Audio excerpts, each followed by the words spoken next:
Hi everyone, this is Shivangi Sharma. I hope you all are doing great. Let's start today's lecture video. एक important programme समझेंगे जिसमें हम एक user से ली गई स्ट्रिंग को रिवर्स करेंगे, लेकिन without using string reverse function. इस फंक्शन का यूज़ किए बिना हम अपनी स्ट्रिंग को रिवर्स करने के लिए देखेंगे कि क्या लॉजिक होता है।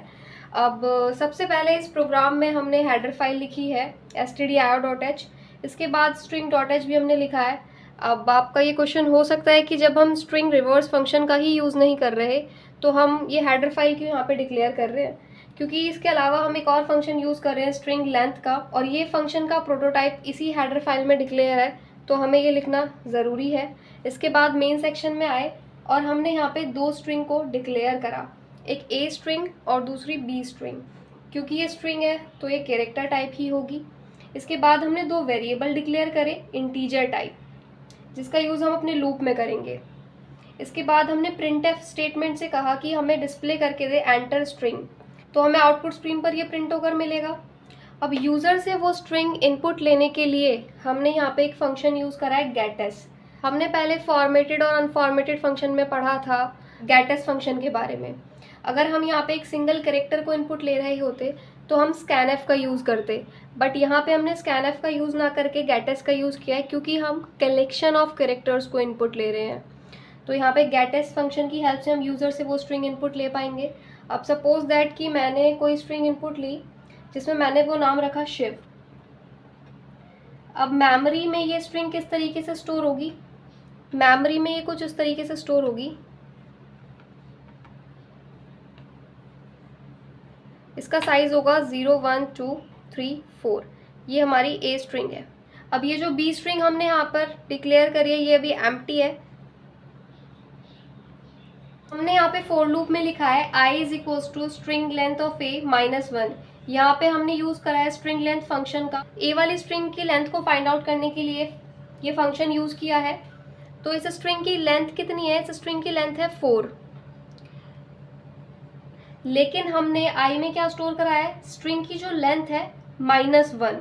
-1 क्यों, क्योंकि हम जो स्ट्रिंग का रिवर्स प्रिंट कराना शुरू करेंगे वो इंडेक्सिंग 3 से शुरू करेंगे, और अभी लेंथ कितनी है इस स्ट्रिंग ए की, 4 है। प्रिंट हमें 3 वाले इंडेक्सिंग से कराना है, इसीलिए हमने -1 लिखा है यहाँ पे। तो अभी i की वैल्यू हमारे पास कितनी आ चुकी है, 3। अब कंडीशन ट्रू है क्योंकि 3 ग्रेटर देन 0 होता है। लूप बॉडी के अंदर आएगा, a ऑफ i पे जो वैल्यू है वो b ऑफ j पे स्टोर हो जाएगी। आपको पता है यहाँ इक्वल टू ऑपरेटर है, इक्वल टू ऑपरेटर वैल्यू को लेफ्ट टू राइट असाइन करता है। तो a ऑफ i में जो वैल्यू है वो b ऑफ j में आ जाएगी। j की वैल्यू कितनी है इनिशियली, j की वैल्यू है 0, तो a ऑफ i की वैल्यू स्टोर हो जाएगी b ऑफ j में। a ऑफ i यानी कि a ऑफ 3 पर, a ऑफ 3 पर वैल्यू है 5, और ये कहाँ पर आ जाएगी, b ऑफ j में। j की वैल्यू कितनी है 0, यानी कि ये वैल्यू यहाँ पर स्टोर हो जाएगी। इसके बाद यहाँ पे j की वैल्यू इंक्रीमेंट हुई 1 से, यानी j पहले 0 था, अब j हो चुका है 1। अब लूप है तो ये रिपीट करेगा, i की वैल्यू माइनस माइनस यानी 3 से वैल्यू हो चुकी है 2।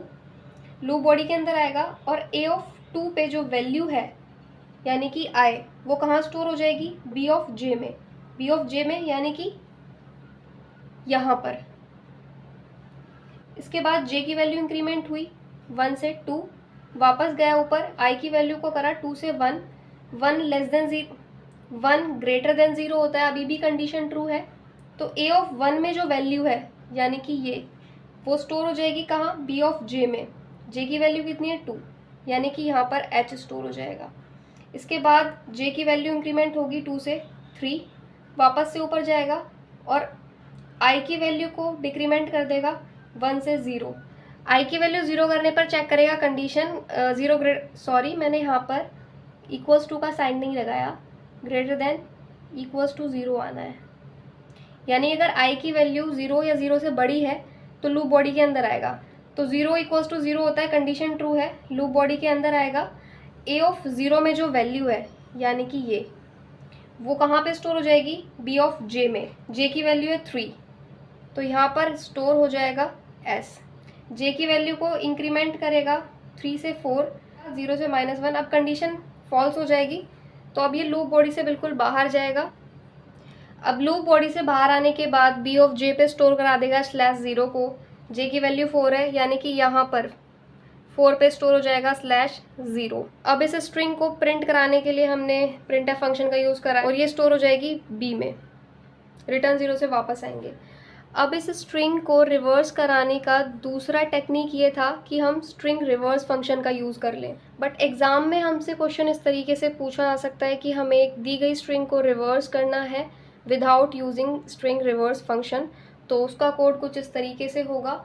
आई होप कि आपको ये कोड समझ में आया हो। Now share this channel with those who are computer science students and take care of yourself.